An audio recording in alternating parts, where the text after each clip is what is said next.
Humiliation begins. I was openly called useless in front of colleagues. The first time I heard the word useless spoken out loud about me, it didn't come as a whisper behind closed doors or as a joke shared quietly among people who thought I couldn't hear. It came like a whip crack in the middle of the lobby, sharp and public, a word that cut through the polished air and echoed against the marble walls so loudly that everyone standing around turned to look at me. For a moment, the world seemed to pause, and all I could hear was the thundering beat of my own heart and the cruel weight of that single word hanging above me like a verdict. I was standing in the place where I spent most of my days, the lobby of a towering glass building that glistened like success itself. Every corner shone with wealth, from the chandeliers that sparkled like diamonds above to the glossy floors I spent hours scrubbing until they gleamed like mirrors. People in expensive suits strode confidently past me, their shoes clicking in practiced rhythm, their conversations full of deals, investments, and travel plans. I had become a fixture in that building, always there yet never noticed. The janitor who blended into the background so completely that I was little more than a moving shadow. Most days I told myself I didn't mind being invisible. After all, invisibility has its advantages. Nobody bothers you, nobody expects anything extraordinary from you, and nobody cares enough to hold you accountable for more than the cleanliness of the floor or the emptying of a trash bin. But that invisibility comes at a cost. It wears you down in ways that no one else can see. It chips at your spirit until you begin to believe what the world seems to tell you every day, that you don't matter, that your presence has no weight, that you are nothing more than the uniform you wear. I knew the feeling of being unseen better than anyone. People brushed past me without so much as a glance, dropping crumpled coffee cups into my bin without acknowledging that I was a human being standing there to hold it. They spoke around me, over me, through me, but never to me. I was the sound of a mop squeaking against marble, the faint smell of bleach lingering in their expensive shoes, the soft rattle of a cart pushed across the hall. I was not a man with a name or a history or a family. I was a shadow in green uniform, fading into the shine of the walls. And yet, even when I was invisible, I worked with honesty. My father had raised me to believe that dignity wasn't measured by the title on your business card, but by the way you carried yourself in whatever role life gave you. So I scrubbed the floors as though they were mine, polished the brass railings until they shone, and emptied bins with quiet pride. I thought that maybe, if I carried myself with enough integrity, someone would notice. Someone would see that beneath the uniform was a man who cared. A man who still held fragments of dreams he once believed in. But that day, in the middle of the lobby, all of that quiet pride crumbled. I was crouched down near the glass doors, wiping away muddy footprints that the rain had tracked in. My knees ached, my hands were raw from the cold water, but I kept moving the cloth in steady circles. That's when a voice rose above the murmur of the crowd, sharp, dismissive, and full of contempt. Look at him, completely useless. The words weren't whispered. They were flung into the air, deliberate and cruel, loud enough for the interns, executives, and assistants bustling through the lobby to hear. For a second, I froze. My hand stopped mid-circle, the rag pressed against the floor as my ears burned hot with shame. Slowly, I lifted my head, and there he was. A young executive, his tailored suit gleaming under the lobby lights, his lips curled into a smirk. He didn't look at me as though I were a man. He looked at me the way people look at a stain on their clothes, something unwanted, embarrassing, disposable. The people around him laughed. Some tried to hide it behind their hands. Others chuckled openly, their voices rising in chorus. I could feel their eyes on me, piercing through me, stripping me of whatever shred of dignity I had wrapped around myself that morning. My chest tightened, and I swallowed hard, trying to force down the lump that had risen in my throat. But the word kept echoing in my head, louder with each beat of my heart. Useless. The cruelest part wasn't the laughter. It wasn't even the smirk on his face. The cruelest part was how quickly everyone else joined in, how easily they piled their mockery on top of mine, as though they had all been waiting for someone to finally say it out loud. I was no longer invisible. For once, they saw me. But not as a man with worth. They saw me as a joke. I wanted to scream. I wanted to throw the rag down and tell them that I wasn't useless, that I had once dreamed of building a life very different from this.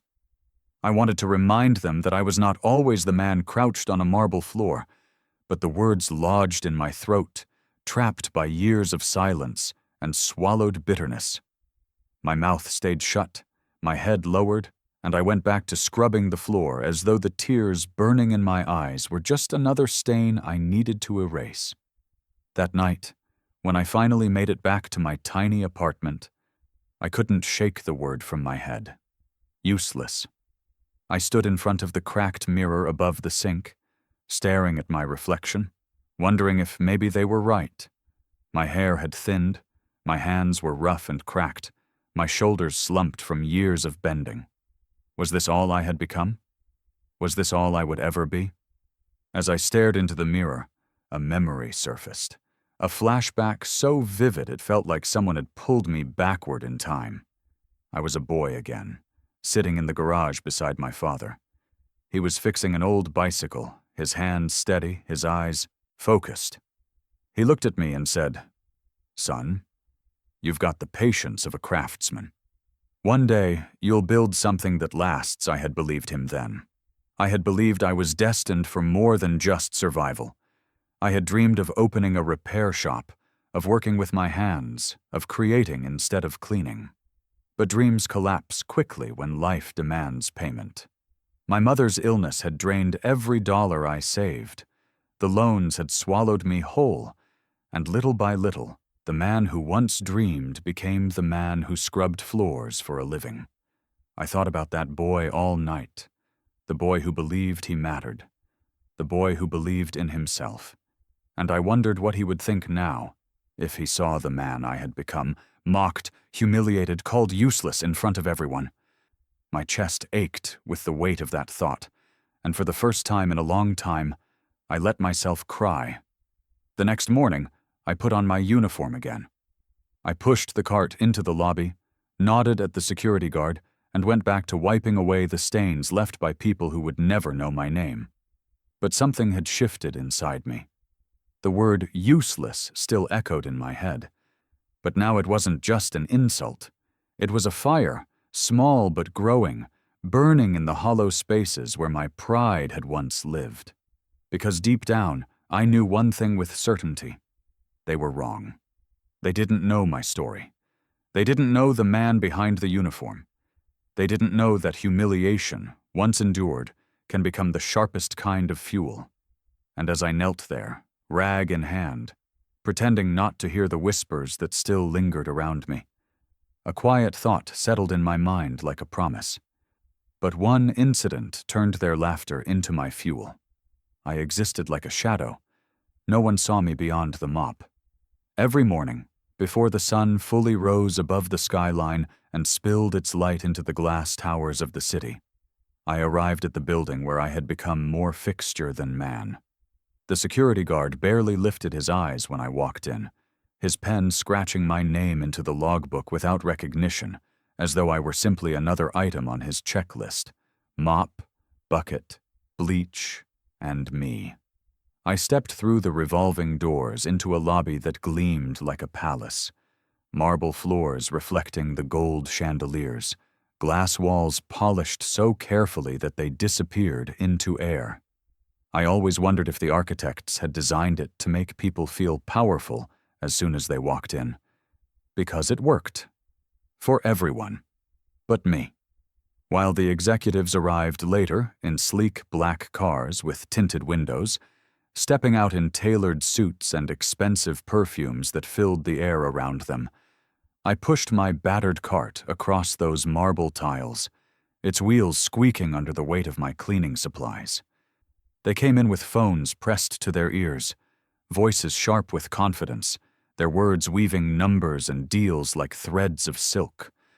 I came in with rubber gloves and a rag, crouching low to wipe away the footprints their polished shoes left behind.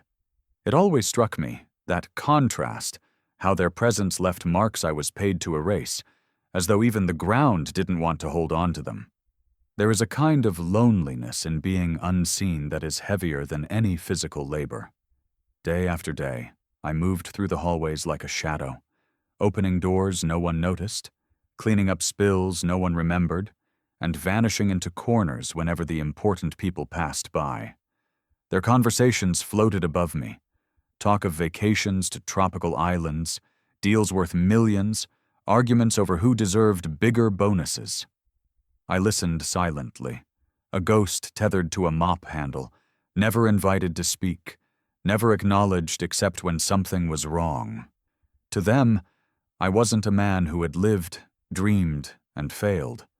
I was part of the building's machinery, as necessary as the lights that flickered on each morning, and as invisible as the wires hidden in the walls. Sometimes, when I walked past the executive dining area, I caught the scent of expensive food wafting through the glass doors. Roasted meats, imported wines, desserts with names I couldn't pronounce. I would return to my corner with a sandwich wrapped in wax paper, eaten in silence, the taste bland not because of the bread, but because of the bitterness that came with it. I had long stopped expecting fairness from life, but there was still a sting in knowing that my labor made their luxury possible, while my own stomach settled for crumbs. At times, I tried to convince myself that honesty in work was enough.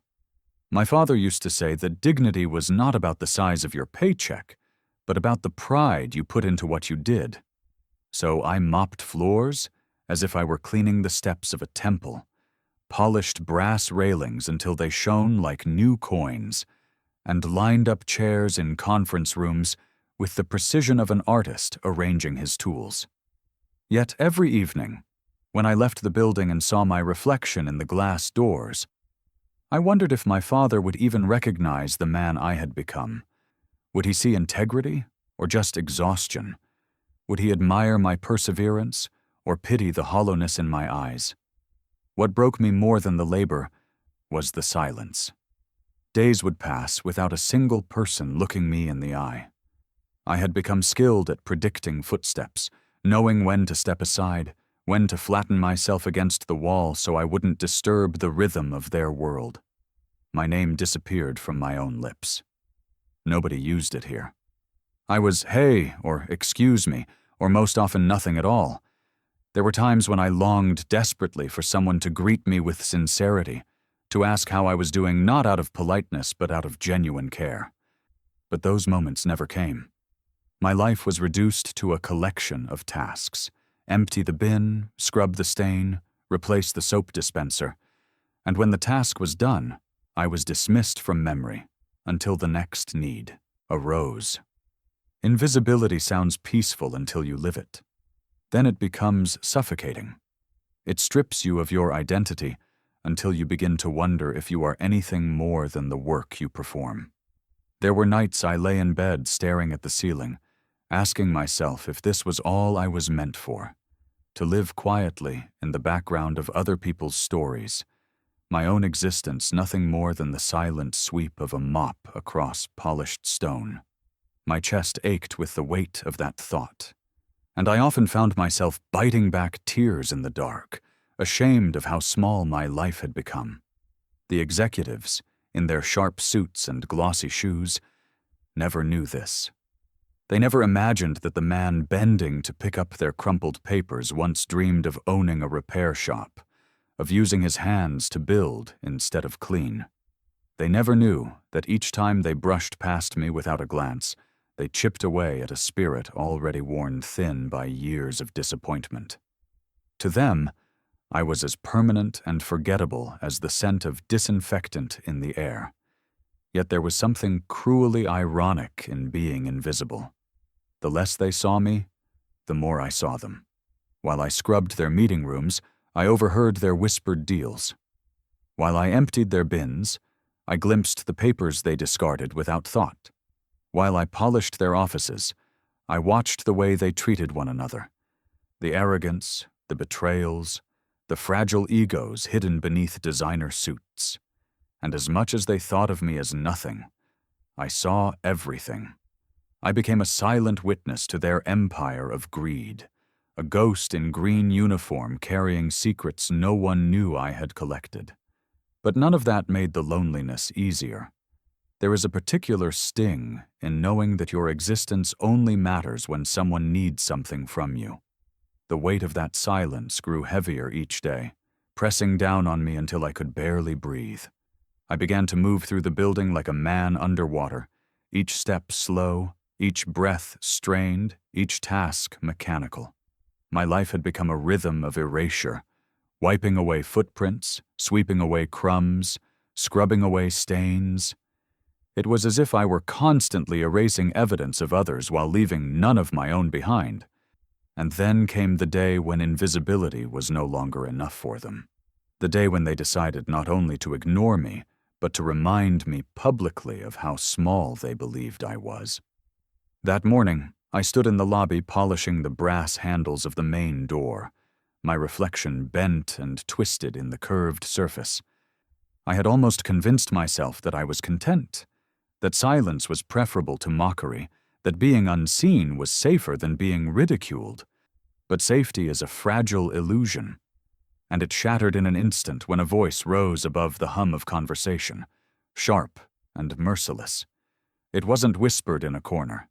It wasn't said in passing. It was shouted, loud enough to stop people in their tracks, to make heads turn and eyes focus on me. Until the day the humiliation became public, a Monday morning that changed my life. There are days in a man's life that blur into one another, blending into the dull rhythm of routine until they disappear completely.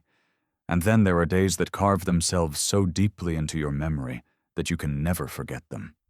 That Monday morning was one of the latter. It began like any other. The city draped in the residue of rain, the pavement outside the towering glass building slick and dark, the air carrying the scent of wet asphalt mixed with exhaust fumes. I arrived as I always did, before the lobby filled, pushing my cart across the marble floor that gleamed like a mirror. The quiet hum of the building waking up around me had become my strange companion. The silence broken only by the squeak of the wheels and the faint swish of my mop. I thought it would be just another day of being invisible, another day where my existence was reduced to clearing away the traces of others. I didn't know that within hours I would be reduced not to silence, but to spectacle. By mid-morning, the lobby had transformed into its usual display of power and motion. Executives strode in with phones pressed to their ears, interns darted about carrying coffee trays, and security guards stood stiff near the revolving doors. The air was filled with the chatter of ambition, every voice raised just enough to sound important, every step quick enough to look busy. I stayed in my place, crouched by the entrance, wiping away muddy footprints dragged in from the rain. My hands were raw from the cold water, my back ached from bending, but I had learned to ignore discomfort. What I could never ignore, however, was the feeling of being less than everyone else in that space. It wasn't just that they didn't see me. It was that when they did, their eyes carried no recognition of humanity, only the flat acknowledgement of an object performing a function. And then the lobby fell quiet in the way crowds do when someone important enters. The CEO walked in.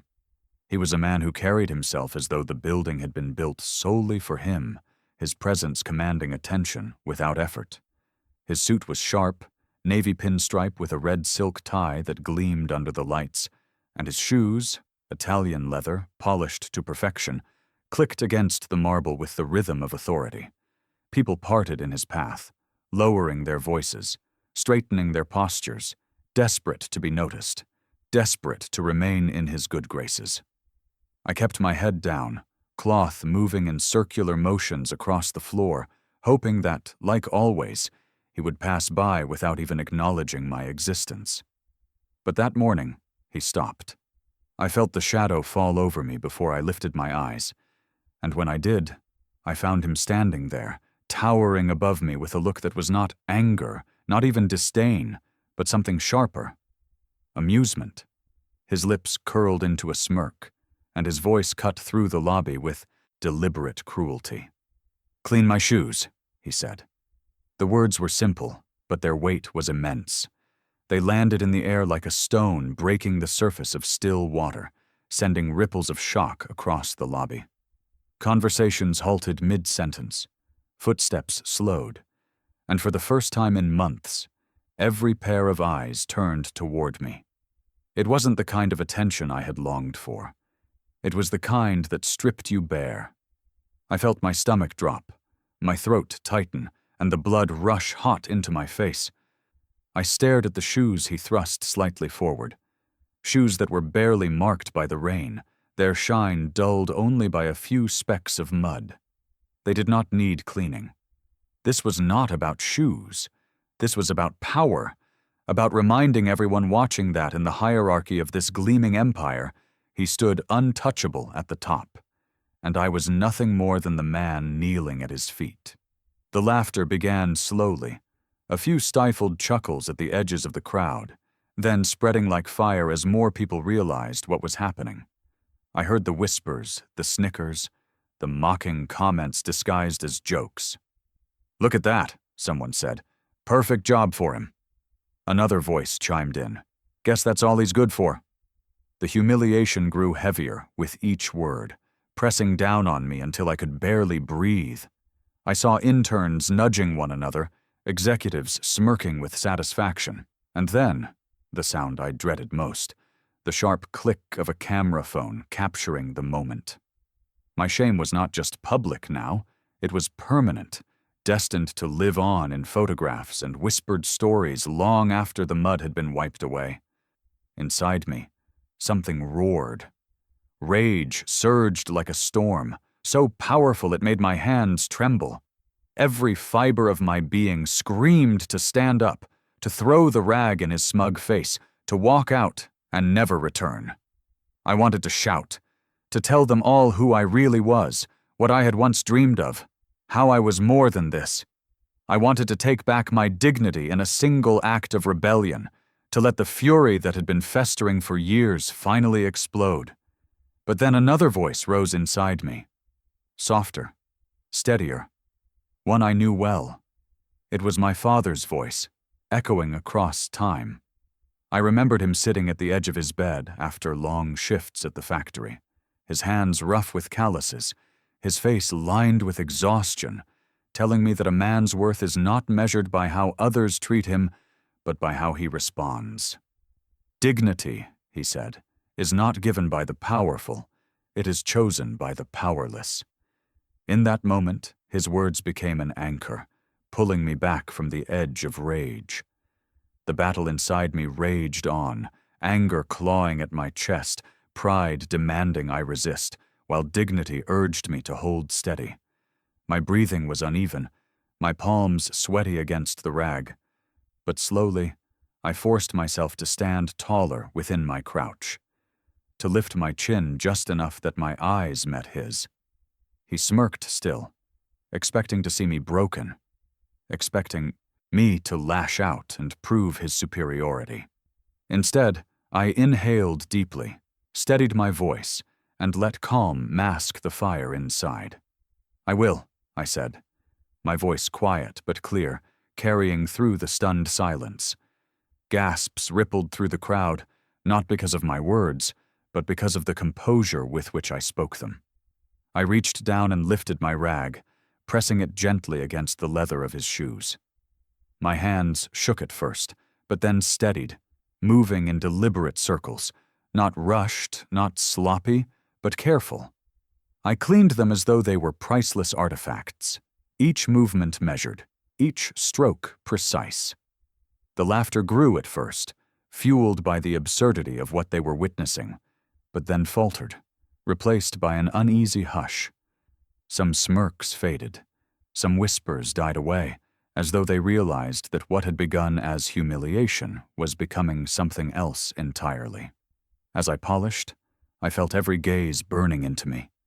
I knew they thought I was submitting, bowing, lowering myself to a place from which I could never rise again. But inside, I knew different. I was not surrendering. I was choosing. I was choosing dignity over rage, control over chaos. I was turning their spectacle into my stage, their laughter into my fire. By the time I pulled the rag away, the shoes gleamed brighter than they had when he walked in, reflecting the overhead lights and even my own bent reflection. I folded the rag carefully, placed it back onto my cart, and rose slowly to my feet. The CEO's smirk lingered, but for a fleeting second, I saw something flicker in his eyes, confusion, maybe even doubt. And that was enough. I stood there, chest tight, eyes locked on his, daring him to see that I was not broken. Around us, the crowd shifted uneasily, their appetite for mockery unsatisfied by the outcome. But I didn't care, because in that moment I had made a choice. I smiled and said, "Gladly, sir." But inside I was burning. My father's words guided me. Pride is in the heart, not in the title. The rag in my hand felt heavier than iron, though it was nothing but cloth soaked in water and polish. I crouched before him, surrounded by marble and glass. My back bent, my breath thick in my chest, while laughter rippled around me like waves meant to drown me. Their voices weren't kind, they weren't curious. They were sharpened knives dressed as amusement, cutting me without leaving scars on the skin but leaving deep ones in the heart.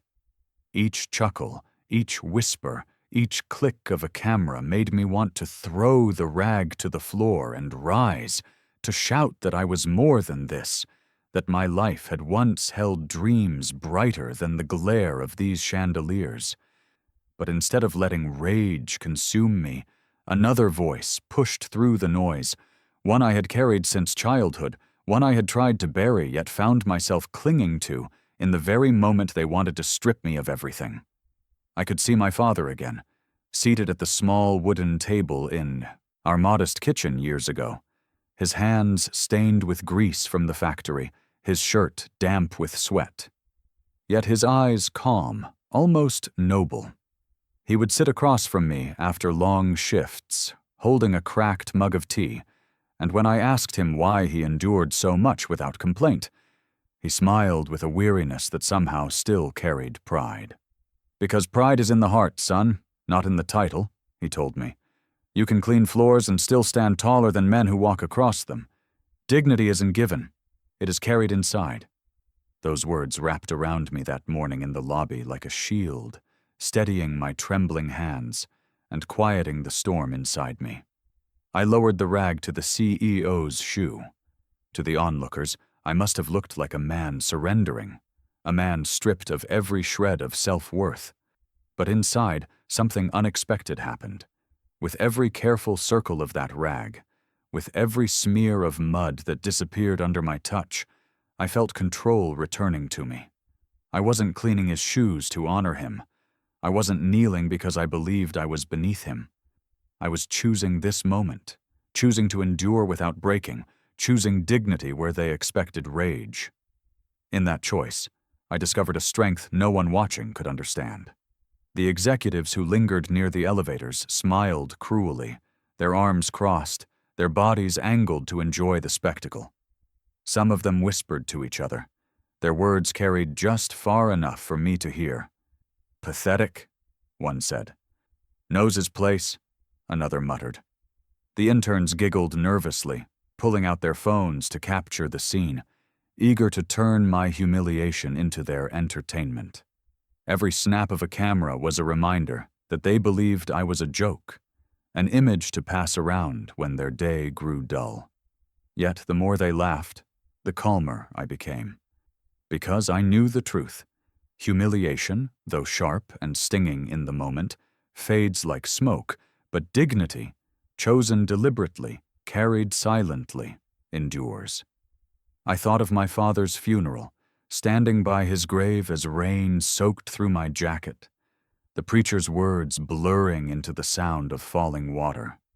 I remembered staring at the headstone, wondering if his life had been too small, too invisible, too easily forgotten. But then I recalled his words again, words that now flowed into me like a current. We are not measured by what they call us, but by how we carry ourselves when they do. He had carried himself with quiet strength until the end. And now, in the glare of that lobby, in front of the man who wanted me broken, I chose to do the same.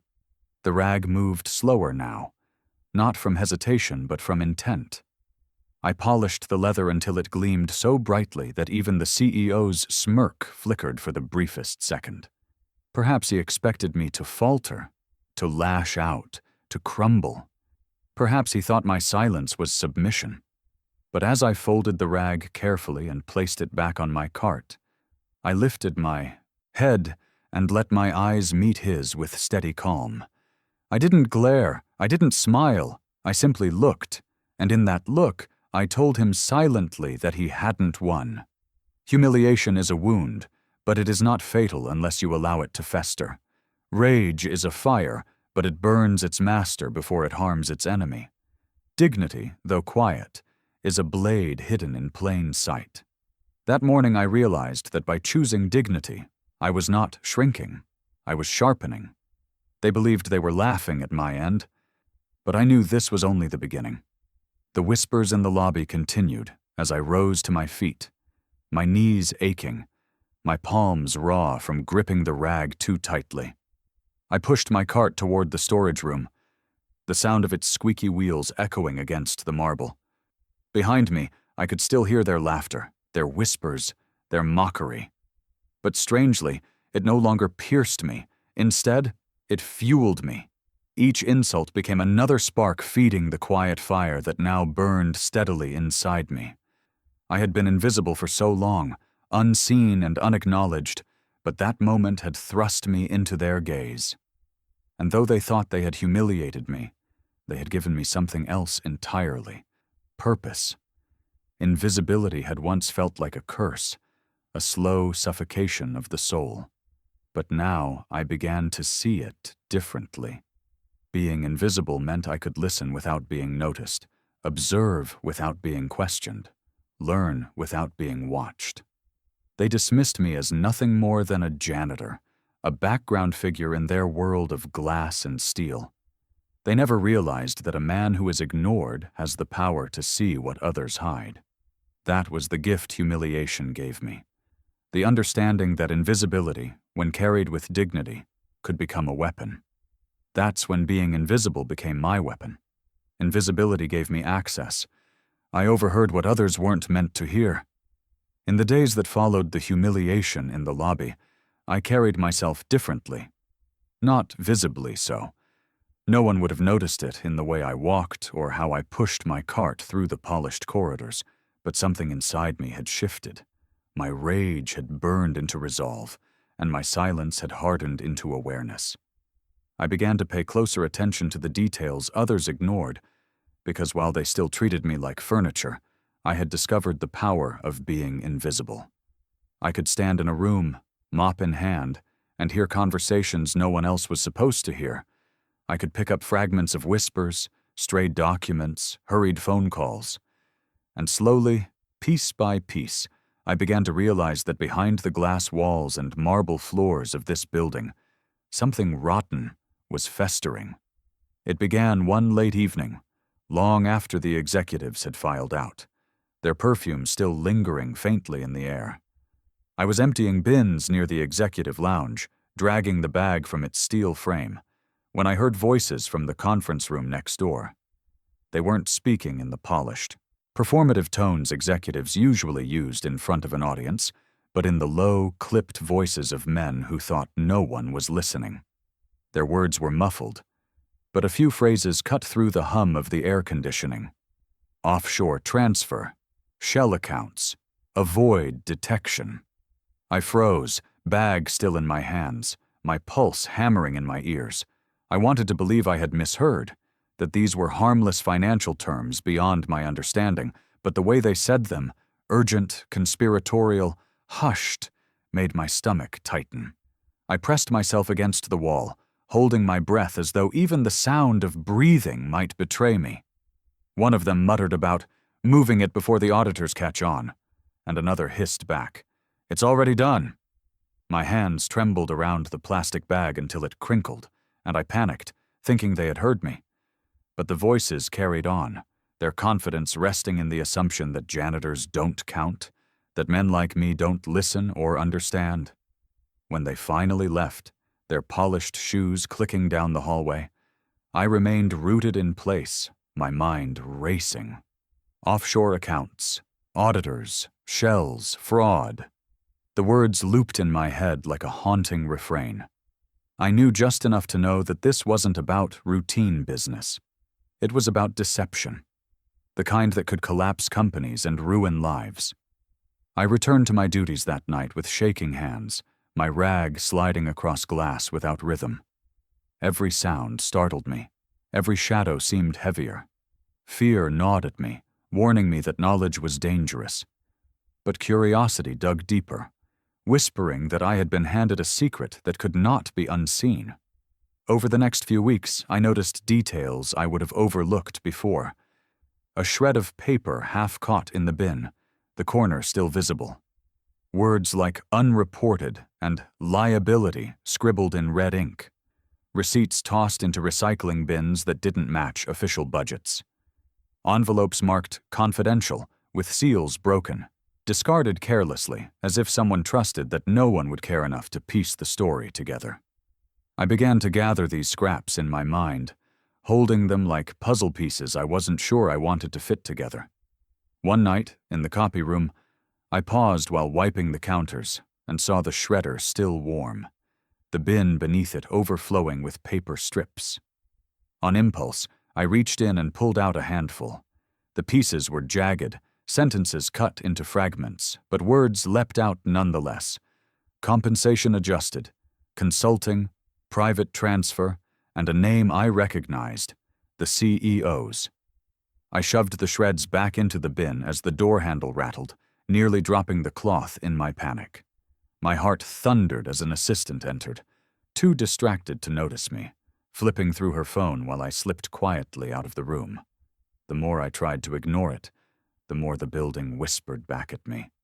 In the hallways. When executives lingered by the elevators, their voices dipped into guarded tones, too soft for anyone but me, standing with my cart to hear. In the break room, I overheard a young associate whisper on the phone, "They're shifting funds again. I don't want to be part of this." His words were so frantic, so desperate, that I stopped scrubbing the counter just to listen. He ended the call abruptly when someone entered, his face pale, his lips tight.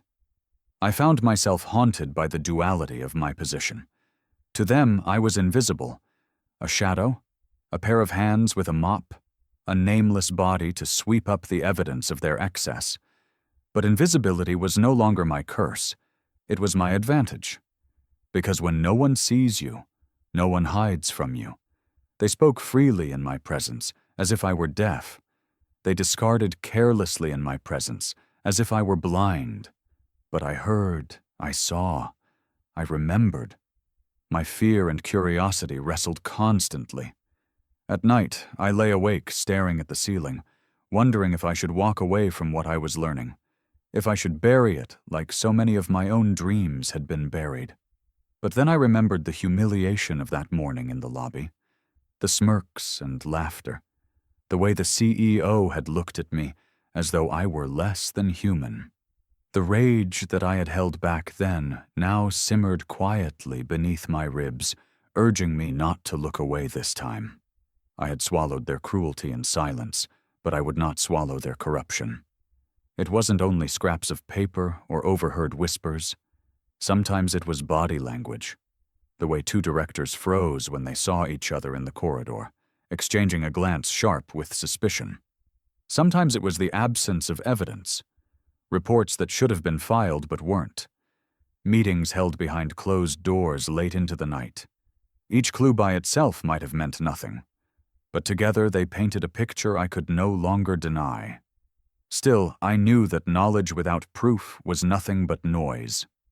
If I wanted to make sense of the storm I had stumbled into, I needed something concrete, something undeniable.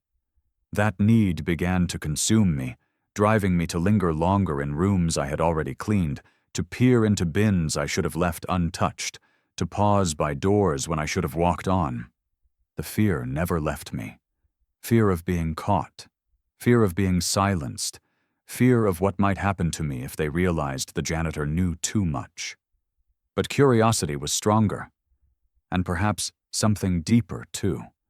A need to prove that I was not useless, that I could do more than scrub away their dirt.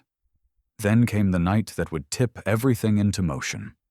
I was cleaning the corridor outside the legal department, the air thick with the faint scent of toner and ink. Most of the offices were dark, but one door stood slightly ajar, a sliver of light spilling into the hallway. My instinct screamed at me to move on, to ignore it, but something about the silence inside pulled me in. I edged closer, my cart rattling softly behind me, and peered through the gap. On the desk, in plain sight, lay a gray folder stamped in bold red letters, "Confidential, executive only." My breath caught. For a moment, I simply stood there, staring, my palms damp, my chest tightening with the weight of temptation. I knew that stepping inside, even touching that folder, could be the end of me. But I also knew that if I walked away, I would never forgive myself. I hesitated, heart pounding, torn between fear and the burning need for truth. And then, as if moved by something beyond me, I stepped inside. And then I found a file I wasn't supposed to see. A late-night discovery in the legal wing. The building was never entirely silent, even at midnight. The air conditioning hummed like a restless sigh. The fluorescent lights buzzed faintly above the hallways, and the glass walls carried back reflections that seemed to watch me more closely in the stillness of night. I had grown used to these sounds, to the loneliness of working when others had long gone home. But that night felt different. Every sound seemed sharper, every shadow heavier, as if the building itself knew I was about to cross a line from which there was no return.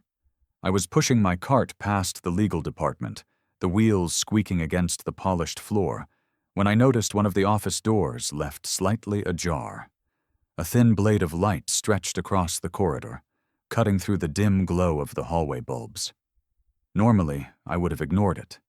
People forgot lights all the time, and it wasn't my business to step inside. But that night, something tugged at me, an invisible pull stronger than reason. I paused, hand on the cart, debating whether to move on or to look. My chest tightened, and before I knew it, I was nudging the door open with the softest push. The office smelled of paper and dust, the kind of air that clung to files left untouched for too long. On the desk, illuminated beneath a desk lamp, sat a folder. Its gray cover was stamped in bold red letters. "Confidential, executive only." The words seemed to pulse in the light, daring me to come closer, warning me that some knowledge was too heavy to carry. My first instinct was to leave immediately, to shut the door and pretend I had never seen it. But my eyes refused to move, locked onto that folder as if it were the center of gravity itself.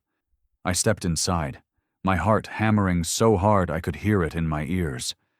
The sound of the door clicking shut behind me felt louder than thunder, though I barely touched it. I sat slowly in the leather chair before the desk, my trembling hand reaching out. The folder was heavier than I expected, as if the paper within carried not just ink and numbers, but the weight of 1,000 secrets. I slid it open, and with that single act, I crossed into a world I had no place being in, a world that had the power to destroy everything I knew. The first page was a ledger, lines of transactions scrawled neatly in printed text. My eyes darted across the columns, recognizing some company accounts, but many names I had never heard of.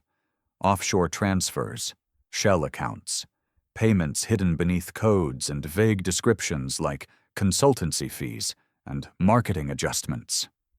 My skin went cold as I flipped through page after page. The numbers weren't just large, they were staggering.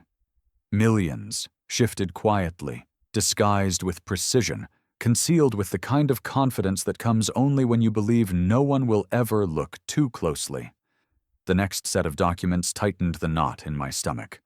Scanned invoices, all bearing company logos, but many with discrepancies too obvious to ignore. Dates that didn't align, vendor names that didn't exist in any real registry, services described vaguely, like strategic guidance or advisory services, paired with exorbitant amounts paid.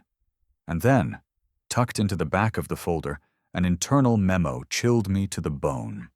It listed names, not of executives, but of staff, employees used as indirect cover for fraudulent transactions. My eyes scanned the list, and then froze when I saw it. My name. At first, I thought it was a mistake, some cruel coincidence. But there it was, in black ink, woven into the paper trail. My name had been used as a reference in one of the fake invoices, connected to a maintenance order that never existed. I flipped back to the invoice in question, and sure enough, it carried a signature that looked nothing like mine, paired with a date I couldn't even remember. They had used me, the invisible janitor, as a pawn, a name low enough on the ladder that no one would question it. After all, who would investigate a janitor? Who would think twice about paperwork signed by someone no one ever noticed? My breath came shallow, panic creeping into my chest. I felt as though the walls of the office were closing in, pressing me against the chair. It wasn't just fraud. It was betrayal. They had humiliated me in front of everyone, reduced me to a joke, and now they had also dragged my name into their corruption, weaving me into crimes I had never even known about. If the scandal ever surfaced, if the truth ever came out, I could be implicated. I could be destroyed. Not just by humiliation, but by the law. I gripped the edges of the folder so tightly my knuckles whitened. My mind raced with questions that had no answers. Should I close it and walk away, pretend I had never seen it, and cling desperately to the fragile safety of silence? Or should I act, expose the truth, risk everything for the sake of integrity? The first option meant surviving quietly, as I always had. The second meant stepping into a storm I could never escape from. Fear weighed heavily on one side of the scale.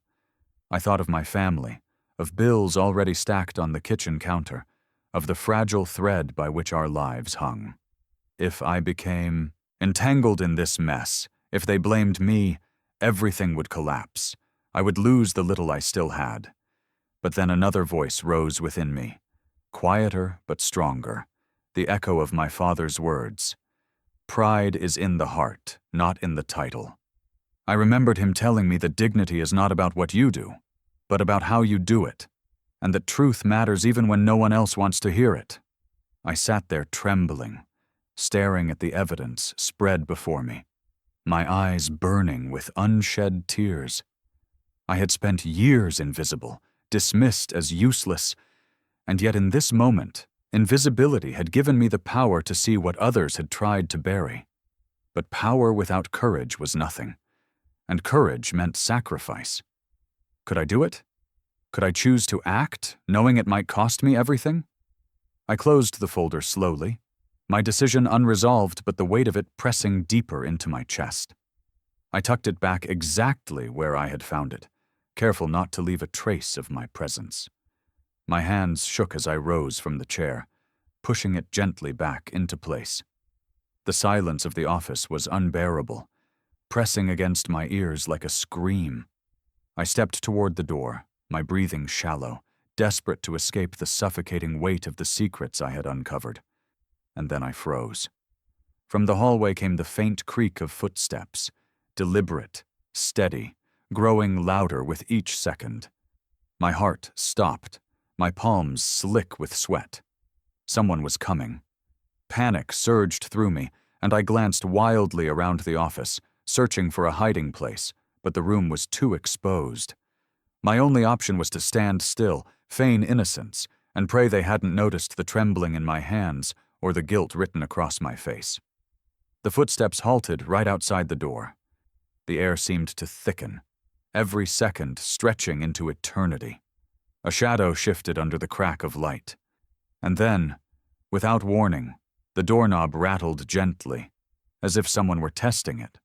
My throat went dry, my pulse pounding so hard it hurt. Whoever was on the other side knew someone was here. But someone knew I had seen it. The CEO summoned me to his office.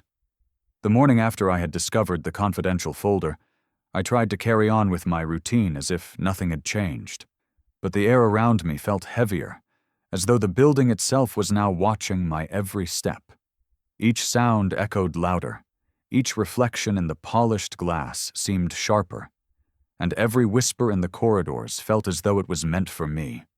My cart rattled as I pushed it along the lobby floor, the mop handle knocking lightly with each turn, but no amount of noise could drown out the sound of my own thoughts. I could still see the pages of that file in my mind, still hear the faint creak of footsteps outside the door, still feel the suffocating grip of fear around my chest. I had convinced myself that perhaps it was nothing. Perhaps no one had seen me. Perhaps I could carry the secret in silence and survive unnoticed once again. But I should have known. Better secrets in a place like this never stayed hidden for long. By mid-morning, as I was polishing the edge of the marble reception desk, a voice broke the silence, deep and cold, calling my name. I turned slowly, rag in hand, and there he was, the CEO himself, towering above the crowd like a shadow made of flesh and arrogance. His expression was unreadable, carved into a mask of calm authority, but his eyes gleamed with something sharper, something that cut through me immediately. "Come with me," he said simply, not loud but firm, a command disguised as a request. The lobby seemed to still, conversations pausing, gazes flicking toward us before quickly turning away again. I abandoned my cart and followed him, my heart racing with dread, each step echoing like a drumbeat on the marble floor. We entered the elevator in silence, the doors closing with a hiss that felt final, sealing me into a chamber with the man whose power had once humiliated me in front of everyone. The ride upwards was suffocating, the numbers above the doors ticking slowly, each floor passing like a countdown to something I could not escape. When the doors opened on the top floor, the air changed. It was quieter here, colder, as though the very atmosphere respected power. The carpets were thick enough to swallow footsteps. The glass walls framed the city like a trophy, and the air smelled faintly of leather and money. He led me down a hallway lined with portraits of past leaders, men in suits, stern-faced and certain of their importance, until we reached his office. He pushed the heavy doors open, and I stepped into a room that felt less like a workplace and more like a throne room. The desk gleamed with polish. The chairs were upholstered in dark leather, and every detail screamed authority. He walked behind his desk, placed both hands on its surface, and looked at me with a smile that did not touch his eyes. He gestured to the chair opposite him. "Sit," he said, and though it sounded polite, it carried the weight of an order.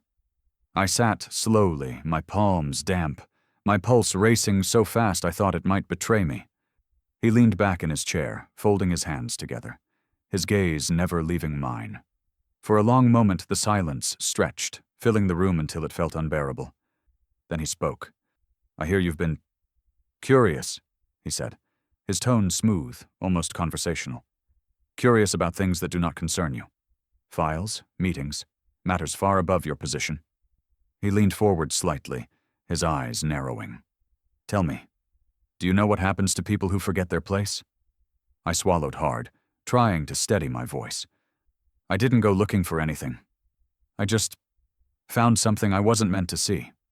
His smile widened slightly, but it was a cruel smile, one that spoke not of amusement but of victory. "Exactly. You saw something you weren't meant to. That makes you dangerous, whether you realize it or not. And dangerous.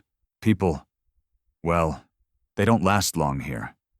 He let the words hang in the air, heavy and sharp, like the blade of a knife pressed just close enough to the skin to remind you of how fragile it is. I wanted to look away, but I forced myself to hold his gaze. Inside, my chest burned with fear, but somewhere beneath it, a spark of defiance flickered. I thought of my father's words again, the lessons about pride and dignity, about how a man's worth is measured not by his position, but by the way he carries himself when tested. And though every nerve in my body screamed at me to stay silent, to bow my head, to apologize, I couldn't. Not this time. He leaned back again, crossing his arms. "You're a janitor," he said flatly, the word cutting like an insult. "Don't forget your place. Men like you clean floors. Men like me make decisions. That's the natural order. If you think you can disrupt it, you'll find yourself not just unemployed, but ruined. Do you understand?" For a moment, I considered nodding, just to escape the suffocating weight of his gaze. But then I remembered the file. My name tangled in their lies, my dignity already stolen in the lobby when he had forced me to clean his shoes in front of everyone. They had taken enough from me. I wasn't going to give them my silence, too. I took a slow breath, steadying the tremor in my chest, and said quietly but firmly, "I understand. But I won't be silent, not anymore." His expression froze, the smirk fading from his lips, his eyes hardening into cold steel. For the first time, I saw something flicker in his face, not anger, not even fear, but surprise. Perhaps he had never expected someone like me, someone so low in his hierarchy, to look him in the eye and refuse to bow. The silence stretched again, thicker this time, heavy with the unspoken consequences of what I had just done. Finally, he rose from his chair, walking slowly around the desk until he was standing directly beside me. He placed a hand on my shoulder, firm but deceptively gentle, the way a predator might touch its prey before the strike. His voice dropped lower, almost a whisper. "You're playing a dangerous game.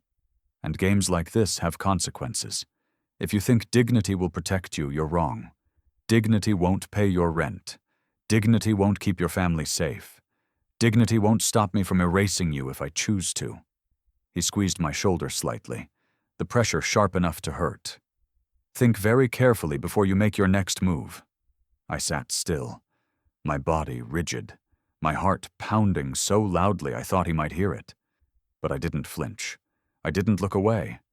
I let the silence between us speak for me, the quiet defiance of a man who had nothing left to lose but his own integrity. He released his grip, straightened his tie, and walked back behind his desk. "You may go," he said coldly, as though dismissing a servant. I stood slowly, my legs unsteady, and walked out of the office without a word. The doors closed behind me with a thud that echoed through the hallway. But in my chest, the echo was different. I was terrified, yes, but I was also resolved. He had tried to intimidate me, to crush me into silence, but I had not broken. For the first time, I felt that maybe invisibility was no longer my weakness. Maybe it was my strength. That night, I lay awake, replaying every word of our conversation, every flicker of his expression. I didn't know what would come next. I didn't know how far he would go to silence me, or what risks I had invited into my life. But I knew one thing with absolute certainty. I could never go back to being invisible again. The next morning, I found an envelope with my name on it. Termination letter. I was fired without reason. The next morning arrived with a deceptive calm, as though the city itself had no idea that my world was about to collapse. I walked into the building with my cart, head lowered, trying to silence the pounding of my thoughts. The encounter with the CEO still haunted me. His cold words, the weight of his hand on my shoulder, the threat laced into every syllable. I tried to convince myself that perhaps he had only meant to scare me, that maybe he would forget me, dismiss me as nothing more than a disposable janitor. But deep inside, I already knew the truth. Men like him never threatened without purpose, and men like me were never given the luxury of being forgotten. When I reached my small maintenance office tucked into the back corner of the ground floor, the envelope was waiting on the desk. At first I thought it might be a routine notice, maybe an update about cleaning shifts or a request for additional duties. But the moment my eyes fell on the embossed company logo and my name printed in harsh black letters across the front, my stomach turned. My hands trembled as I tore it open, and as I unfolded the paper inside, I felt my entire body grow cold. The words were short, clinical, stripped of humanity. They informed me that my services were no longer required, effective immediately. No explanation, no gratitude, no chance to defend myself. Just a decision made behind closed doors, signed with the authority of those who believed themselves untouchable. It wasn't just the loss of a job that struck me. It was the cruelty of the dismissal, the way they didn't even pretend to hide the injustice. My chest tightened, my throat burned, and though I wanted to be strong, the tears came anyway. I sat there, staring at the letter, feeling the walls close in around me.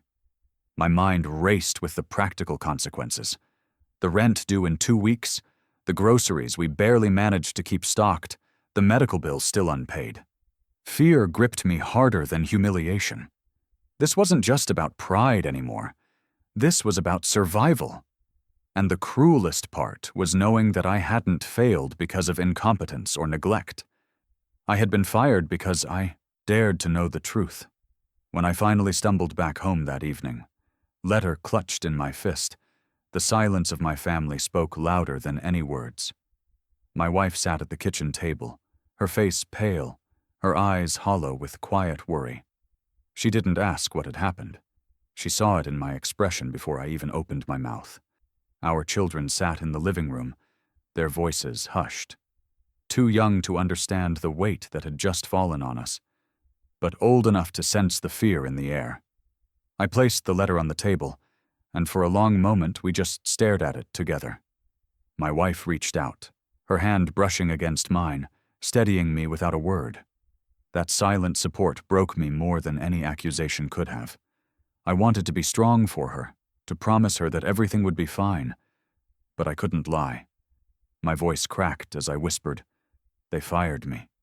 She closed her eyes, nodded slowly, and then, with more strength than I could summon, she said, "We'll get through this. We always do." Her faith felt like a lifeline, but inside the storm raged on. I felt like a failure, not just to her, but to the man I once dreamed of becoming, to the father who had taught me that dignity was more important than titles. I couldn't help but think that perhaps dignity was too heavy a price to pay.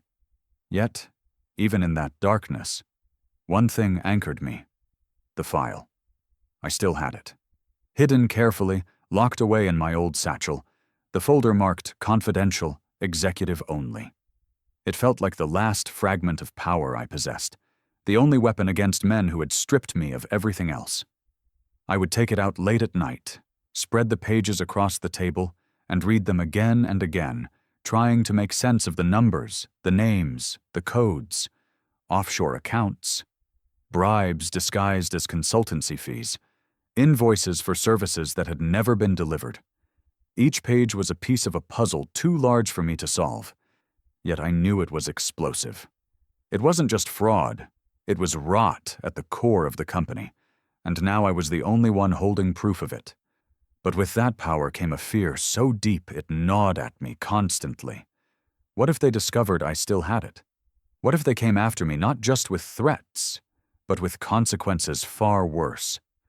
I began to feel the weight of eyes on me whenever I walked down the street, shadows that lingered too long at the corners of my vision, footsteps that seemed to echo just behind mine.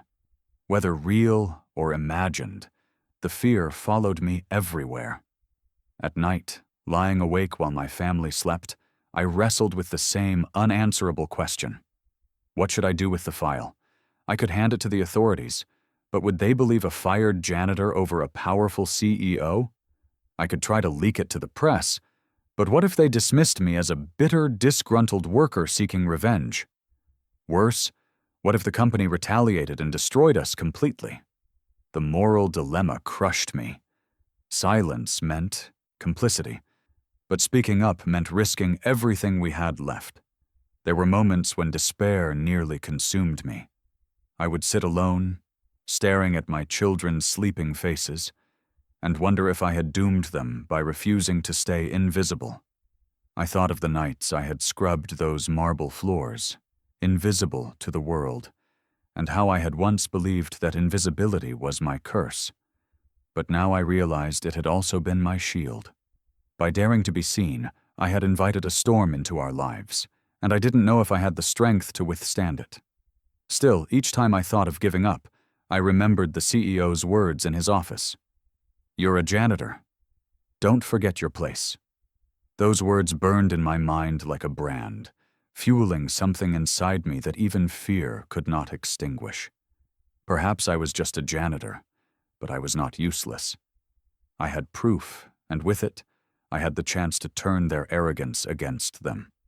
The days that followed blurred together, long hours of searching for odd jobs, quiet evenings filled with unspoken worry, and sleepless nights spent staring at the folder that seemed to grow heavier with each passing day. My wife never pressured me, never questioned my silence, but I could see the toll it was taking on her, the exhaustion in her eyes, the way she lingered by the bills as though they might magically disappear if she stared hard enough. I hated myself for it, hated the way my choices had dragged us into this darkness. And yet, even in the despair, a strange sense of purpose began to form. The file wasn't just evidence anymore. It was a symbol of the truth they had tried to bury, the dignity they had tried to strip from me, the injustice they had forced me to endure. I didn't know when or how, but I knew that someday, somehow, I would use it. Not just for myself, but for everyone who had ever been silenced, overlooked, or humiliated by men who thought their power made them untouchable. For now, all I could do was endure. I folded the termination letter and placed it in the same satchel as the file, letting them rest side by side, one a symbol of their cruelty, the other a symbol of my resistance. I didn't realize it then, but together they told a story that was far from over. But fate had already written a twist I never saw coming. A lawyer contacted me with shocking news. It had been several weeks since I lost my job, and the days dragged on with the heavy weight of uncertainty pressing against me. Each morning, I woke up with the same gnawing dread in my stomach, wondering how I would stretch what little we had left to cover the endless tide of bills. My wife's quiet strength steadied me, but I could see the toll it was taking on her, the way her shoulders sagged when she thought I wasn't looking, the way her voice trembled when she reassured our children that everything would be fine. I carried my humiliation and fear like a second skin, invisible to the world outside, but suffocating to me every waking moment. And then, one evening, the phone rang. It wasn't the usual call from a debt collector or a friend offering sympathy. This voice was measured, professional, and oddly formal. The woman introduced herself as Janet, an attorney representing the estate of the late company founder. I almost hung up, thinking it was a mistake or some cruel prank. But then she said words that froze me where I stood. "Mr. Carter, I need to speak with you regarding a clause in the founder's will. It concerns you directly." I remember gripping the phone so tightly that my knuckles whitened. My mind raced in circles, struggling to make sense of her words. Why would the founder of a company that had humiliated me, discarded me, and treated me as worthless have anything to do with me? And yet, the tone in her voice carried a gravity that told me this was no mistake. She asked me to meet her the next morning at her office downtown, and though suspicion gnawed at me, curiosity and desperation left me no choice but to agree. The following day, I sat across from her in a modest conference room, my hands damp with sweat, my heart hammering in my chest. She placed a thick folder on the table, its cover stamped with the insignia of the founder's estate. She looked at me carefully, as though measuring my ability to handle what she was about to reveal, and then began to explain. Decades ago, when the company was first built, the founder had drafted a will. Not just the usual distribution of wealth and assets, but a document filled with contingencies, hidden clauses meant to safeguard his vision for the company's future. Among these clauses was one rarely spoken of, sealed until certain conditions were met. It stated that if, at any point, the company was found guilty of gross ethical misconduct or corruption at the highest levels, a portion of ownership would not return to the executives or the board, but instead be transferred to the direct descendants of loyal, long-serving employees who had once helped build the company's foundation. At first, the words meant little to me. I sat there blinking, still confused about why she had called me. And then she pulled out an old, yellowed employment ledger, bound in cracked leather, its pages filled with names and dates. Her finger traced down the page until it stopped, and she turned the book toward me. There, written in faded ink, was a name that made my breath catch. My father's. I stared at the letters as though they belonged to another world. My father, the same man who had worked himself to the bone in factories, who had taught me about dignity and pride, who had carried himself with honesty until his final breath, had once worked for this very company in its earliest years. He had been a supervisor on the floor, overseeing the building of the factory wings that still stood decades later. He had left before the company grew into its towering empire, but in those early days, his loyalty and service had been recognized. And now, through some twist of fate, his name had become my lifeline. Janet explained further. The clause had been triggered because of the corruption I had inadvertently uncovered. The documents I possessed, the testimony I had given, even the threats I had endured, all of it had created the conditions that activated the founder's hidden safeguard. The founder had wanted to ensure that if his company ever rotted from the top, it would be returned to the hands of those who had once built it with integrity. And because my father's name was in that ledger, because I had stood as a witness to expose the corruption, the inheritance now fell to me. I sat in stunned silence, the room spinning around me. A janitor one day, fired and humiliated, and the next, the legal heir to a share of the very company that had cast me out. I thought of my father, of his tired smile when he told me that pride was in the heart, not in the title. I thought of the nights I had stared at the ceiling, wondering if he would recognize the man I had become. And now I realized that his presence had never left me. His name, written decades ago in that ledger, had been waiting for this very moment. The weight of it crashed down on me. It wasn't just about money or ownership. It was about justice, about a story that had begun long before me and had somehow led back to my hands. I thought of the executives who had called me useless, the interns who had laughed, the CEO who had made me kneel in front of the entire lobby. They had believed me powerless, invisible, disposable. And yet, through the loyalty of my father and the hidden foresight of the founder, I had been given a weapon more powerful than any rag or mop I had ever pushed across those marble floors. Still, with the revelation came fear. I knew the company's corruption ran deep, and I knew the men who thrived on it would not surrender easily. Taking my place as the rightful heir meant stepping into a war, one fought not with fists but with influence, wealth, and manipulation. But for the first time in years, I felt something stronger than fear. Purpose. My humiliation, my invisibility, my pain, all of it had been leading to this. I left Janet's office that day with the folder pressed tightly against my chest, the founder's words echoing in my ears, my father's name still burning in my mind. On the street outside, the world looked different. The city's towers no longer seemed so unreachable. The marble floors of the building I once scrubbed in silence no longer seemed untouchable. For the first time, I felt seen. And in that moment, I made a silent promise, not just to myself, but to my father and to the forgotten workers whose names were lost in ledgers and dust. I would not squander this. I would not let their legacy be mocked. I would carry their dignity into the heart of the company that had forgotten them. The useless janitor was now the owner. The moment I signed ownership papers, the weight of the pen in my hand felt heavier than any mop I had ever carried, heavier than any burden I had lifted in silence during the long nights when I scrubbed away footprints no one noticed. I stared at the documents spread across the polished oak desk, their language dry and technical, yet their meaning thundered inside me like a drumbeat. My name, written in ink, would now be attached to ownership of the very company where I had once been mocked as useless, where I had been invisible, humiliated, discarded without a second thought. The lawyer's voice was steady as she explained each clause, each right and responsibility, but her words blurred into the background.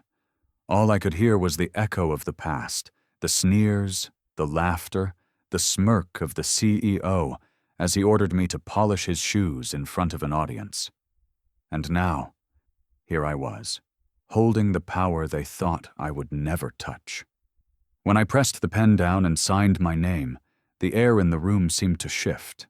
The janitor they had laughed at no longer existed. In his place stood the new owner. The first time I walked into the building after the announcement, the atmosphere was thick with whispers.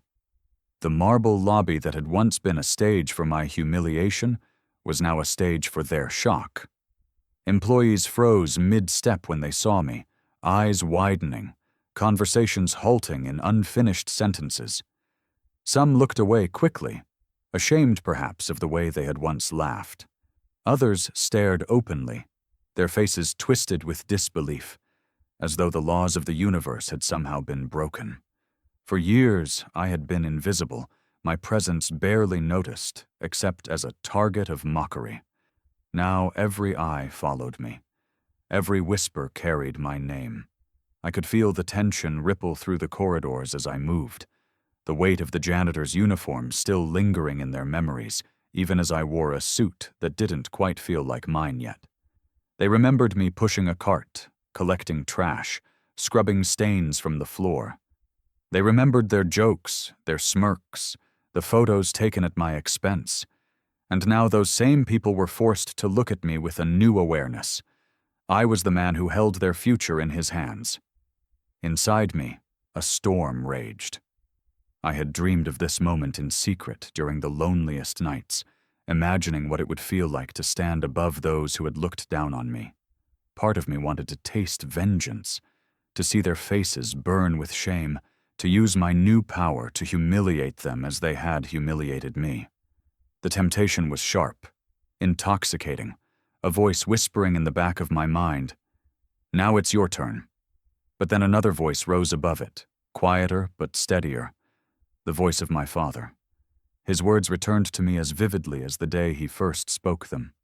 "Pride is in the heart, not in the title. Revenge will make you small, but dignity will make you whole." That memory steadied me. I realized then that this moment was not about proving them wrong. It was about proving myself right.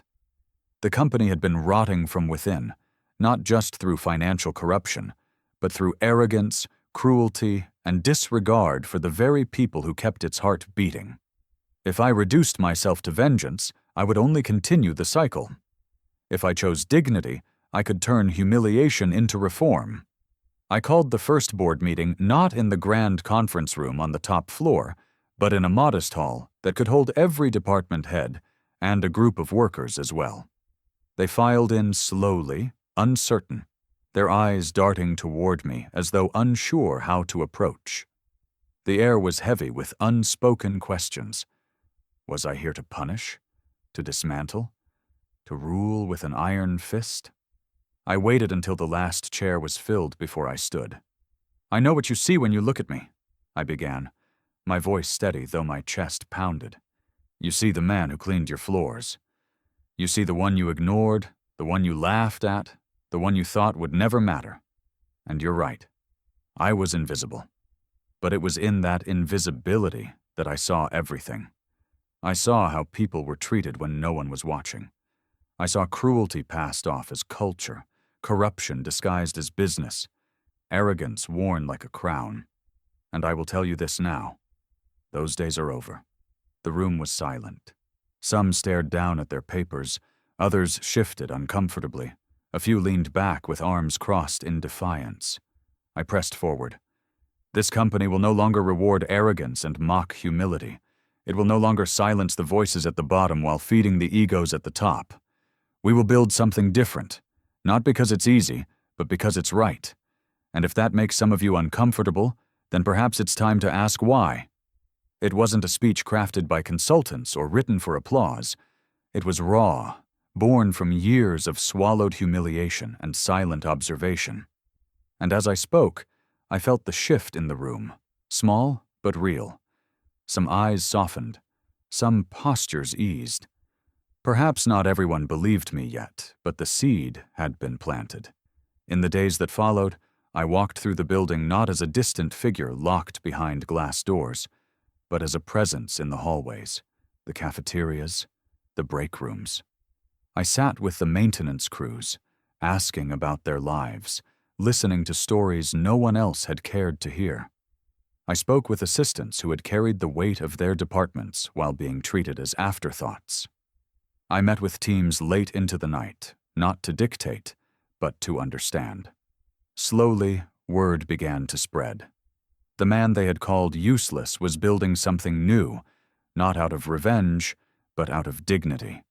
But power is never simple, and reform is never welcomed by all. There were those who resisted quietly, their smiles polite, but their loyalty fractured. I could sense it in the sidelong glances, the hushed conversations that stopped when I walked into a room. Change threatened those who had thrived under corruption, and I knew they were waiting, watching, hoping for me to stumble. But for every smirk of resistance, there was also a nod of gratitude, a voice that said quietly, "Thank you." And it was in those voices that I found strength. Yet, even as I worked to rebuild, a question lingered within me, heavy and unresolved. Why me? Why had the founder chosen this strange clause, this unlikely path that had taken me from janitor to owner? What had he seen in the loyalty of men like my father that made him trust their descendants more than his own board of directors? I thought of the founder often, his portrait still hanging in the lobby, his stern eyes watching from the walls. And though I carried his legacy now, I couldn't shake the feeling that there was more to the story, something unfinished, something waiting to be uncovered. That sense grew stronger the day I entered his old office, a room that had remained sealed for years. The air was thick with dust and memory, the furniture heavy with the weight of another era. I moved slowly through the space, running my fingers over bookshelves lined with volumes untouched, over photographs that told fragments of a story I didn't yet understand. And then, resting alone on the great mahogany desk, I saw it. An envelope. It hadn't been mentioned by the lawyer, nor listed in the documents I had signed. My name was written on it, in careful handwriting that looked decades old. I froze, my heart pounding, the air in the room suddenly too heavy to breathe. I reached out slowly, my fingers trembling as they brushed against the paper. This was no accident. This was something left behind deliberately, waiting for me, perhaps for years, perhaps for generations. But in the founder's office, I found one last letter. Founder's handwritten note. Greatness lives in kindness. The envelope was lighter than I expected, yet in my trembling hands, it felt like it carried the weight of every humiliation, every struggle, every step of the journey that had brought me here. The paper was yellowed with age, the edges curled, and on its surface, written in a hand both steady and elegant, was my name. I slid my finger under the seal, my breath uneven, and unfolded the pages within. The handwriting was careful, each stroke deliberate, as though the words had been crafted not in haste, but with the patience of someone who knew that one day they would matter. At the very top of the first page, the line that caught my breath and tightened my chest, read simply, "Greatness lives in kindness." I stared at those words, my eyes blurring as though my father himself had written them. For a long moment, I couldn't read any further. My hands shook, my throat ached, and in the silence of that office, I felt as though time itself had folded back on me. All the pain, all the humiliation, all the years of being invisible converged into a single realization. None of it had been punishment. It had been preparation. When I found the strength to continue reading, the founder's voice began to rise from the page, reaching across decades to speak directly into my life. He wrote about his early days building the company, about the men and women who worked beside him when there was no wealth, no power, no marble floors or glass towers, only grit, sweat, and determination. He spoke of my father by name, praising his honesty, his loyalty, his refusal to compromise dignity even in hardship. And then, in words that pierced me deeper than any wound I had ever carried, he wrote, "I created this clause not because I distrusted the powerful, but because I trusted the humble. I wanted to ensure that if arrogance ever rotted this company, it would be restored by the hands of those who knew the value of humility." The tears came then, unrestrained, falling hot and heavy onto the paper. I could see my father in my mind's eye, his tired hands, his weary smile, the way he used to sit at the kitchen table and remind me that pride was in the heart, not in the title. I had spent so many years wondering if he would have recognized me in the man I had become, ashamed of how far I had fallen. And now, through the words of another, I realized he had never truly left me. His life had planted seeds in the soil of this company, and now I was the one who had been chosen to see them bloom. The founder's letter went on to describe his philosophy, one that echoed everything my father had tried to teach me. "Power is not control," he wrote. "Control is born of fear, and fear eventually crumbles. True power is respect, earned not by demanding loyalty, but by offering kindness. Men who command through fear may rise quickly, but they fall even faster. Men who lead with respect build legacies that outlast them." I folded the paper slowly, holding it against my chest as if I could absorb the wisdom into my very skin. All at once, the pieces of my life aligned in a way they never had before. The humiliation of polishing shoes in the lobby, the whispers, the laughter, the cruelty of being called useless, the nights of invisibility, scrubbing away stains no one noticed. Every wound, every insult, every silence had been forging me, preparing me for this moment.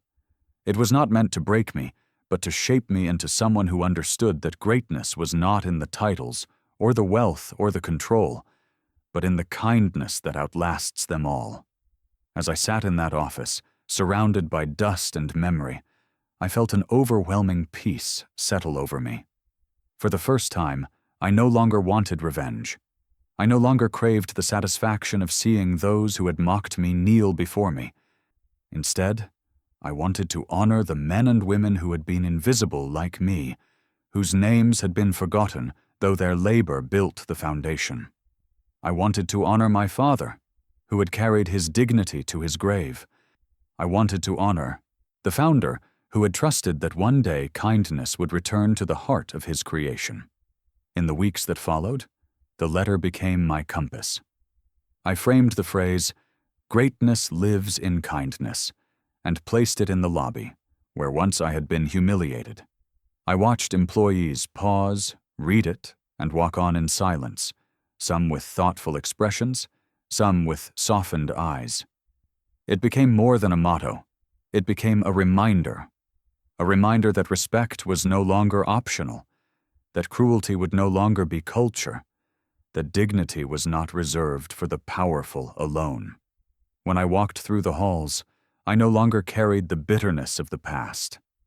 Instead, I carried the responsibility of the future. My decisions were not about wealth or expansion, but about building something that would last because it was rooted in respect. I created programs for the overlooked, Janitors, assistants, clerks, ensuring they were paid fairly, treated with dignity, given a voice in decisions that affected them. And in their gratitude, I saw reflections of myself, the man who had once been invisible, now seen. But the letter also gave me closure in a way I had never expected. I visited my father's grave, carrying the words of the founder with me, and as I stood in the quiet of the cemetery, I read them aloud. My voice shook, but with each sentence, I felt lighter. Pride is in the heart, not in the title, my father had told me, and now I finally understood the fullness of that truth. I placed the letter beside his headstone for a moment, letting the wind ruffle its edges, before folding it back into my jacket. "You were right, Dad," I whispered, "and I will carry that truth forward." The man who had been called useless was no longer broken, no longer invisible. I was not defined by humiliation, but by how I chose to respond to it. And in that choice, I had discovered something greater than vengeance, greater than survival, greater even than ownership. I had discovered the true meaning of power. And that's when I realized this story was never just mine. From useless to owner, my journey was a lesson in dignity. When I first walked through the doors of the company as its new leader, I could almost hear the echoes of laughter from the past, the whispers that once trailed behind me like chains, the smirks that cut deeper than knives.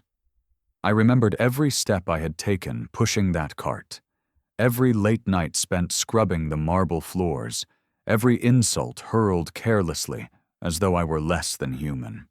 Those memories should have filled me with bitterness, but instead they filled me with resolve. I had not risen to this place by seeking revenge. I had risen because humiliation had forged me into something stronger. And now I understood. My story was not punishment. It was preparation. The first time I addressed the company, the weight of hundreds of eyes pressed against me. Executives who had once dismissed me as invisible sat, stiffly in their chairs, their expressions betraying both discomfort and curiosity. Assistants, clerks, and janitors filled the back rows, their faces lit with cautious hope, as though they were waiting to see whether this was another promise destined to dissolve into disappointment. I stood before them not in a janitor's uniform, not even in the sharp suit of a businessman, but in the dignity of a man who had walked through fire and survived. "My name," I began, my voice steady though my chest ached with the gravity of the moment, "is James Carter. Most of you know me, though not in the way you know each other. You knew me as the man who pushed the cart, the one who emptied your bins, the one who cleaned your floors while you looked past me. Some of you laughed at me. Some of you ignored me. Some of you called me useless. But I stand here now, not as the man you mocked, but as the man who owns the company you work for." A silence fell across the room, sharp and unbroken. I could see the flush of embarrassment on some faces, the flicker of shame in others, and in the back rows, the glimmer of tears in the eyes of those who knew what it meant to be overlooked. I let the silence stretch, let the weight of those words sink into every corner of the hall. And then I continued. "This is not about revenge," I said, my voice softening. "I will not humiliate you as you once humiliated me. I will not strip you of your dignity, even though you stripped me of mine, because I have learned something far more important. Greatness does not live in control, or in cruelty, or in wealth. Greatness lives in kindness. Those are not my words. They belong to the founder of this company, written in his own hand, left behind as his final lesson. And today, they will become our truth behind me." Projected on the screen appeared the phrase from the founder's letter, "Greatness lives in kindness." The words glowed against the wall, simple yet undeniable, and for the first time since I had inherited the company, I felt the room begin to breathe differently.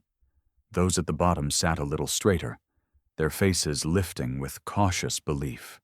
Those at the top shifted uneasily, confronted with the reality that the world they had built on arrogance and exploitation was crumbling. I declared then that no one in the company would ever again be humiliated for their position. Every worker, from the janitors to the assistants, from the clerks to the executives, would be treated with respect. I announced reforms, living wages, whistleblower protections, anonymous reporting systems, and new programs to ensure that no one was ever silenced again. But more than policies, I offered a promise: that dignity was not negotiable. It was the foundation on which we would rebuild. In the days that followed, the culture began to shift. Slowly, haltingly at first, but undeniably. People who had once walked with their heads bowed began to lift their eyes. Conversations in the hallways grew warmer, laughter no longer cruel but shared. The janitors I had once worked beside stood taller, no longer invisible, their uniforms no longer symbols of shame but of honor. I made it my duty to walk among them daily, not as their owner, but as their equal, to remind them that I had been where they were, and that their worth was no less than mine. Yet, as the company changed, I also realized that the lesson was bigger than these walls. The founder's words, my father's wisdom, my own scars, they weren't meant to live only inside this building. They were meant for the world. Because the truth is, humiliation is a language spoken everywhere.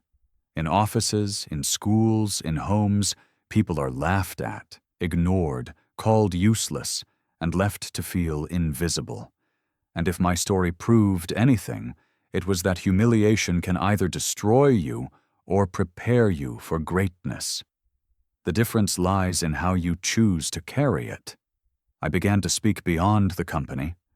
Community halls, schools, conferences, I shared my story not to glorify myself, but to remind others that no insult has the power to define who you are. People listened, not because I was wealthy or powerful, but because I spoke as someone who had been broken and had rebuilt himself from the ashes. Each time I told my story, I saw in their faces the recognition of their own pain, their own humiliation, and I watched hope take root where despair had lived for too long. But even as I carried my story outward, I never forgot where it began. I would sometimes return late at night to the marble lobby, standing alone in the quiet, where once I had crouched with a rag in my hand, polishing shoes while laughter filled the air. I would close my eyes and remember the sting of that moment, the rage I had swallowed, the tears I had hidden, and then I would open them again and see the same marble floors reflecting not my humiliation, but my triumph. I had not erased the past, I had transformed it. And that is the lesson I want the world to remember. Your worth is not defined by the insults thrown at you. Your dignity is not stolen by those who laugh. Your greatness is not measured by titles or wealth. Sometimes the very moments meant to break you are the ones that prepare you for the life you were destined to lead. As I stood once more before my employees, the same people who had once dismissed me, I felt no anger, no need for revenge. Instead, I felt gratitude. Gratitude for the pain that had prepared me, for the humiliation that had taught me resilience, for the kindness that had carried me through when all else seemed lost. I looked out at them and said, "You once laughed at me. You once called me useless. But today, you work for me. And I will not repay cruelty with cruelty. I will repay it with dignity, because that is the only way to truly win." The silence that followed was not the silence of fear, nor the silence of shame. It was the silence of realization, the quiet that comes when truth strikes deeper than any weapon. And in that silence, I understood something I had not fully grasped until that moment. This story was never just mine. It belonged to every person who had ever been underestimated, every worker who had ever been overlooked, every soul who had ever been told they were useless. And maybe your story is next. If this story moved you, imagine how many more hidden stories of pain, dignity, and triumph are waiting to be told. Don't let this journey end here. Share your thoughts in the comments. I'd love to hear your perspective. And if you want to keep discovering powerful stories like this one, make sure to like the video, subscribe to the channel, and turn on the bell icon so you never miss the next chapter. Your support keeps these stories alive.